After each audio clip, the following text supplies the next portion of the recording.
देश की राजनीति इन दिनों काफी चर्चाओं से गर्म है। सरकार और विपक्ष एक दूसरे पर आरोप प्रत्यारोप करते नजर आ रहे हैं, तो वही कोई अपने वोटरों को खुश करने के लिए सनातन धर्म पर भी उंगली उठा रहे हैं। आपको ये भी बता दें कि बीजेपी पूरे दमखम के साथ तीसरी बार सत्ता में बैठने के लिए तैयार है। इस खबर में हम बात करेंगे महाराष्ट्र के एनसीपी, शिवसेना और सरकार में चल रही दल बदल और राजनीतिक मतभेद की। दरअसल आपको बता दें कि उप मुख्यमंत्री अजित पवार द्वारा एनसीपी के बड़े गुट के साथ सरकार में शामिल होने के फैसले के बाद शरद पवार ने एनसीपी में नई जान फूंकने के लिए कार्यकर्ताओं को राज्य का दौरा कर फिर से काम में जुटने का आदेश दिया है। शरद पवार ने अजित पवार के साथ गए विधायकों के क्षेत्र में जाकर सीधी चुनौती खड़ी कर दी है। इसके बाद शरद पवार ने पूर्व विधायकों और सांसदों को भी एक्टिव मोड पर लाने के लिए अहम बैठक बुलाई है। आपको ये भी बता दें कि शरद पवार ने 9 सितंबर को मुंबई में एक अहम बैठक बुलाई है। इस बैठक में शरद पवार समर्थक सभी मौजूदा विधायक मौजूद रहेंगे। बैठक मुंबई के YB चौहान सेंटर में होगी। इस बैठक में एनसीपी के पूर्व विधायकों, पूर्व सांसदों, जिला शहर अध्यक्षों, तालुका अध्यक्षों को आमंत्रित किया गया है, जबकि कई विधायकों और सांसदों ने अजित पवार का समर्थन किया है। इस बैठक में यह स्पष्ट हो जाएगा कि वास्तव में पार्टी के पूर्व विधायक और सांसद पदाधिकारी किसके साथ है, शरद पवार या अजित पवार के साथ। आपको ये भी बता दें कि शरद पवार खुद राज्य भर के पूर्व विधायकों की समीक्षा करने जा रहे हैं। शरद पवार ने राज्य भर में राष्ट्रवादी कांग्रेस पार्टी को फिर से एकजुट करने के लिए यह अहम बैठक बुलाई है और बताया जा रहा है कि इसमें लोकसभा चुनाव की पृष्ठभूमि की समीक्षा के बाद उम्मीदवारों की स्क्रीनिंग भी की जाएगी। बैठक में शरद पवार के साथ साथ प्रदेश अध्यक्ष जयंत पाटिल और सुप्रिया सुले भी मार्गदर्शन करेंगे। इसके साथ ही चूंकि शरद पवार खुद राज्य में विधानसभा और लोकसभा क्षेत्रों की समीक्षा करेंगे, इसलिए राज्य का ध्यान इस बैठक पर आ गया है। वहीं अजित पवार 10 सितंबर को पुणे में जोरदार शक्ति प्रदर्शन करने की तैयारी में है। 10 सितंबर को अजित पवार कोल्हापुर जाएंगे और उससे पहले पुणे में भव्य रोड शो करेंगे। कोल्हापुर में शरद पवार की बैठक के बाद अजित पवार कोल्हापुर जाएंगे, इसलिए आने वाले हफ्तों में राज्य की राजनीति काफ़ी गर्मा जाएगी। तो देखा आपने, एनसीपी में मचा घमासान अब शक्ति प्रदर्शन पर आकर रुका है। देखना होगा कि चाचा पवार अपने भतीजे को अपना दमखम दिखाते हैं या फिर अजित पवार अपनी राजनीतिक चाल से शरद पवार को मात देने में सफल होते हैं। ये तो आने वाला समय ही बताएगा। Bureau report, MDR news. 2024 के चुनाव में बीजेपी के लिए शिवसेना UBT के कब्जे वाली दक्षिण मुंबई लोकसभा सीट जीतना सबसे चुनौतीपूर्ण होने वाला है। यह टिप्पणी आगामी चुनाव के मद्देनजर भाजपा द्वारा किए गए आंतरिक सर्वेक्षण और समीक्षा में दर्ज की गई है। जहां उत्तर मुंबई और उत्तर पूर्वी मुंबई में बीजेपी को आसान जीत दिख रही है, वहीं शिंदे गुट की 2 सीटों को लेकर बीजेपी सतर्क है। दरअसल आपको बता दें कि शुक्रवार को बीजेपी ने राज्य के सभी 48 लोकसभा और 288 विधानसभा क्षेत्रों की समीक्षा की है। यह बैठक उप मुख्यमंत्री देवेंद्र फडणवीस और प्रदेश अध्यक्ष चंद्रशेखर बावनकुले के नेतृत्व में हुई। विधायकों के समक्ष उनके कामकाज की प्रगति पुस्तिका प्रस्तुत की गई। इसी तरह हर सीट पर पार्टी के पास जीत की कितनी गुंजाइश है, इस पर भी उनकी राय पूछी गई। सूत्रों का कहना है कि पिछली बार की तरह 44 लोकसभा सीटें जीतना बीजेपी के लिए मुश्किल होने वाला है। अगर मुस्लिम वोट एकजुट हो गया और यह समुदाय नीतिगत फैसलों के साथ वोट करता है तो बीजेपी को बड़ी समस्या होने वाली है। इसके साथ ही अजित पवार गुट से हुए गठबंधन को लेकर भी बेचैनी है। आपको बता दें कि पार्टी को उम्मीद है कि मुंबई की 6 लोकसभा सीटों में से उत्तर मुंबई और ईशान्य मुंबई में भाजपा की राह आसान रहेगी। इन दोनों सीटों पर बीजेपी के सांसद है। कुछ अन्य निर्वाचन क्षेत्रों में चुनाव नजदीक आने पर तस्वीर साफ होने की उम्मीद है। दरअसल बांद्रा उत्तर मध्य मुंबई निर्वाचन क्षेत्र में आता है, जहां खुद उद्धव ठाकरे रहते हैं और यहां अच्छी खासी मुस्लिम आबादी भी है। बीजेपी सूत्रों का कहना है कि इस सीट पर कम वोटों से भी जीत हासिल की जा सकती है। इसके साथ ही गजानन कीर्तिकर, जो अब एकनाथ शिंदे की शिवसेना के साथ है, वह उत्तर पश्चिम मुंबई में मौजूदा सांसद है। इस पर भाजपा कार्यकर्ताओं को यह समझाना मुश्किल हो गया है कि गजानन कीर्तिकर ने अपने बेटे अमोल कीर्तिकर, जो कि ठाकरे समूह के साथ है, को अपने स्वयं के सांसद निधि का उपयोग करके निर्वाचन क्षेत्र में सभी कार्यों का उद्घाटन करने की अनुमति क्यों दी। उनका कहना है कि हमारे मतदाताओं को जवाब देना हमारे लिए अब मुश्किल हो गया है, लेकिन अगर यह सीट बीजेपी के खाते में आती है तो हम इस पर जीत हासिल कर सकते हैं। आपको ये भी बता दें कि दक्षिण मध्य मुंबई सीट के लिए महाविकास आघाड़ी के उम्मीदवार का चयन महत्वपूर्ण है। सूत्रों का कहना है कि वर्तमान सांसद राहुल शेवाले का मुकाबला कांग्रेस की वर्षा गायकवाड़ से होगा, जबकि प्रकाश अंबेडकर के खिलाफ लड़ाई कठिन होगी। इसके साथ ही दक्षिण मुंबई सबसे चुनौतीपूर्ण सीट हो सकती है, क्योंकि ठाकरे की सेना के पास शिवड़ी, वर्ली और नायगांव में एक बड़ा वोटर वर्ग है, जबकि मुंबादेवी डिवीजन में मुख्य रूप से मुस्लिम मतदाता है। वर्तमान में अरविंद सावंत इस क्षेत्र से सांसद है। आपको ये भी बता दें कि मुंबई महानगर के बाकी हिस्सों में ठाणे में शिवसेना और भाजपा के बीच तनाव के बावजूद पार्टी सभी सीटें जीतने को लेकर आश्वस्त है। हालांकि पालघर में स्थानीय भाजपा नेताओं के बीच मतभेद पार्टी को नुकसान पहुंचा सकते हैं। दरअसल आपको बता दें कि राज्य भर में बीजेपी कार्यकर्ताओं को परेशान करने वाला एक मुद्दा अजित पवार के एनसीपी के साथ गठबंधन भी रहा है। चक्की पीसिंग और पीसिंग पर फडणवीस का वीडियो अभी भी ट्रेंड में है। जेल से छूटने के बाद अजित पवार का नवाब मलिक के घर जाना कार्यकर्ताओं को परेशान कर रहा है। सूत्रों ने बताया कि क्योंकि बीजेपी ने उन पर दाऊद इब्राहिम का मोहरा होने का आरोप लगाया था। दरअसल आपको ये भी बता दें कि एनसीपी और भाजपा हमेशा चुनाव में कट्टर प्रतिद्वंदी रहे हैं।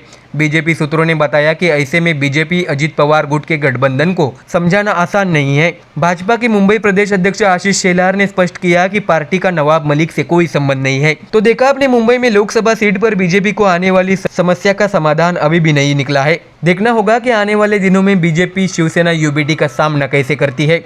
Bureau report, MDR news.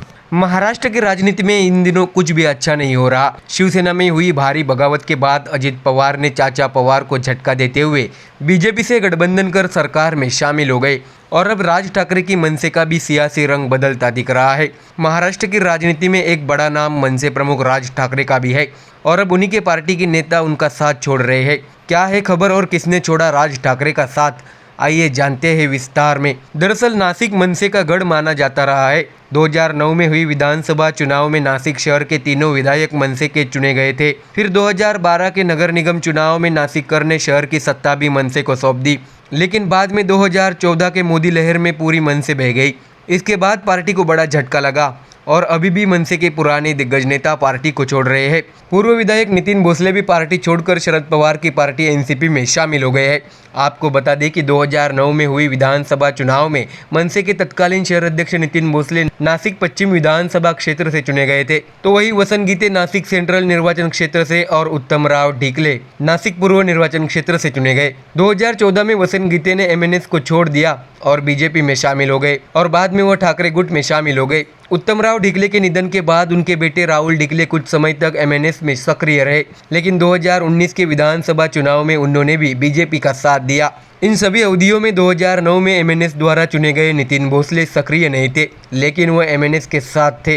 2019 में उन्होंने मनसे के टिकट पर नासिक सेंट्रल निर्वाचन क्षेत्र से विधानसभा चुनाव लड़ा। अब ये वही नितिन भोसले जो 2009 में चुने गए 3 में से एक विधायक थे, उन्होंने भी अब MNS का साथ छोड़ दिया है। दरअसल नितिन भोसले ने क्यों लिया ये फैसला, इस मौके पर यह बड़ा सवाल है। नितिन भोसले शरद पवार की पार्टी एनसीपी में शामिल हो गए हैं।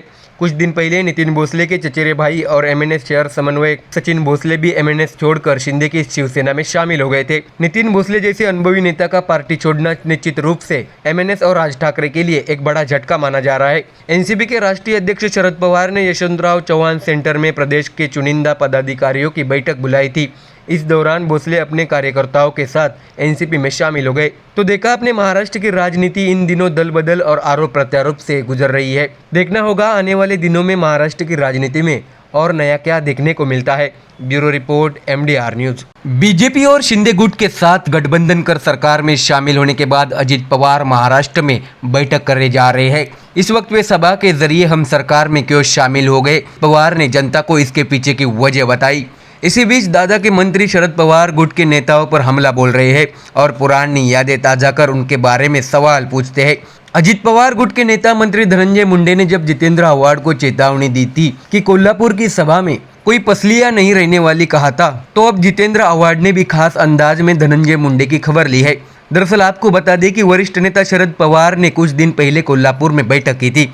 इस बैठक में बोलते हुए विधायक जितेंद्र आव्हाड ने हसन मुशर्रफ को संबोधित करते हुए एक बयान दिया था कि राष्ट्रवादियों में गद्दारों को कोल्हापुरी चप्पल दिखाओ। इस आलोचना पर हसन मुशर्रफ ने स्वयं उत्तर दिया था कि नहीं, कोल्हापुरी चप्पल की मार लगेगी तो पता चलेगा। ऐसा जवाबी पलटवार उन्होंने दिया था। अब इन दोनों की जुगलबंदी में फायर ब्रांड नेता धनंजय मुंडे कूद पड़े हैं। आपको बता दें कि कोल्हापुर में अजित पवार की जवाबदेही बैठक में बोलते हुए धनंजय मुंडे ने जितेंद्र आव्हाड की चुनौतियों की कड़ी आलोचना की। उन्होंने कहा कि जो कोई भी कोल्हापुर आकर पैटर्न की भाषा बोलता है, अगर मुशर्रफ साहब उसे प्यार से गले भी लगा ले तो क्या उसकी पसलियां बची रहेगी। उन्होंने ये भी चेतावनी दी कि अगर वह इतने निचले स्तर पर जाएंगे और इस तरह का सवाल पूछकर मुशर्रफ साहब पर आरोप लगाएंगे तो करवीर नगर की जनता उन्हें माफ नहीं करेगी। अब धनंजय मुंडे की पसलियां तोड़ने की चेतावनी के बाद जितेंद्र आव्हाड चुप कैसे रह सकते हैं। उन्होंने ट्विटर के जरिए धनंजय मुंडे को करारा जवाब दिया है। उन्होंने लिखा कि धनंजय मुंडे ने कल की सभा में हसन मुशर्रफ का नाम लेते हुए कहा कि अगर वह जितेंद्र आव्हाड को गले लगाएंगे तो जितेंद्र आव्हाड की पसलियां टूट जाएगी। शायद उन्हें महाराष्ट्र का इतिहास पता नहीं कि महाराष्ट्र में गले मिलने वालों का पेट चीर दिया जाता है। इसे हमेशा याद रखें। ऐसे शब्दों में जितेंद्र आव्हाड ने धनंजय मुंडे की आलोचना का बदला चुकाया। तो देखा आपने एनसीपी में हुई फूट के बाद अब दोनों गुट के नेता एक दूसरे पर वार पलटवार करते नजर आ रहे हैं। ऐसे में आने वाले दिनों में महाराष्ट्र की राजनीति में और क्या क्या देखने को मिलता है ये तो आने वाला समय ही बता देगा। Bureau report MDR news. Maharashtra की राजनीति इन दिनों काफी गरमाई हुई है। एनसीपी में हुई फूट के बाद बीजेपी, शिंदे और अजित पवार की एनसीपी लगातार विपक्ष को निशाने पर ले रही है। तो वही एक बार फिर सीएम एकनाथ शिंदे ने उद्धव ठाकरे को निशाना बनाया है और उद्धव ठाकरे की संपत्ति की पोल खोल कर रख दी है। क्या है खबर, आइए जानते हैं विस्तार में। मुख्यमंत्री एकनाथ शिंदे, उप मुख्यमंत्री अजित पवार जलगांव में सरकार आपके द्वार पर कार्यक्रम के लिए उपस्थित थे। इस दौरान एकनाथ शिंदे ने सभा को संबोधित करते हुए उद्धव ठाकरे पर निशाना साधा। उन्होंने कहा कि हम सब जानते हैं, हमें बात करने पर मजबूर मत करो, नहीं तो हमसे छुटकारा पाने के लिए आपको दवा की जरूरत पड़ जाएगी। ऐसा जबरदस्त पलटवार राज्य के सीएम एकनाथ शिंदे ने उद्धव ठाकरे पर किया है। दरअसल आपको बता दें कि दिल्ली में G20 बैठक के दौरान मुख्यमंत्री शिंदे ने ब्रिटिश प्रधानमंत्री ऋषि सुनक से मुलाकात की थी। इसी के चलते जलगांव में अपनी बैठक के दौरान ठाकरे ने शिंदे को निशाना बनाते हुए कहा था कि शिंदे ने उनसे क्या बात की होगी और कौन सी भाषा में बात की होगी। उन्होंने ऐसा मजाक शिंदे का उड़ाया था। इस पर उद्धव ठाकरे का समाचार लेते हुए शिंदे ने कहा कि सुनक ने मुझसे कहा हाउ इज यूटी, मैंने कहा व्हाई। इस पर उन्होंने कहा यूटी ब्रिटेन में संपत्ति खरीदने आते हैं, ठंडी हवा खाते हैं, मैं उनके बारे में सब कुछ जानता हूँ, आप लंदन आ जाओ, हम सब बताते हैं। शिंदे ने लोगों से ये भी पूछा कि क्या आप जानते हैं यूटी का मतलब क्या होता है। दरअसल आपको बता दें कि शिवसेना में फूट के बाद शिंदे और उद्धव ठाकरे हर दिन एक दूसरे पर आरोप प्रत्यारोप करते नजर आ रहे हैं। मुख्यमंत्री ने उद्धव ठाकरे पर निशाना साधते हुए आगे कहा, जब वे सत्ता में थे तो घर पर बैठे रहे, हम जनता के दरवाजे पर जा रहे हैं, इससे उनका पेट दुख रहा है। उनकी सरकार चली गई लेकिन वे इससे मानने को तैयार नहीं हैं, इसलिए वे कुछ भी बोल रहे हैं। शिंदे ने आगे कहा कि जब हम सत्ता में आए तो कई शासी योजनाएं लागू कर रहे हैं। शिंदे ने यह भी कहा कि आम नागरिकों, किसानों और खेतीहर मजदूरों के लिए विभिन्न योजनाएं लागू की जा रही है। सरकार आपके द्वार पर कार्यक्रम से अब तक 1,61,00,000 लाभार्थी लाभान्वित हो चुके हैं। मुख्यमंत्री शिंदे ने यह भी कहा कि केंद्र सरकार ने राज्य की शासी चीनी मिलों को 10,000 करोड़ रुपए की टैक्स छूट देने का फैसला किया है। आपको बता दें कि अजित पवार ने मराठा आरक्षण को लेकर अपना पक्ष रखते हुए सभा में कहा कि हम ओबीसी या अन्य किसी के आरक्षण को प्रभावित किए बिना स्थायी आरक्षण देंगे। उन्होंने ये भी कहा कि केंद्र सरकार के सहयोग से महाराष्ट्र का विकास तेजी से हो रहा है। तो देखा आपने, सीएम शिंदे और अजित पवार ने सरकार पर निशाना साधने वाले विपक्ष को एक झटके में करारा जवाब दे दिया है। Bureau report MDR news.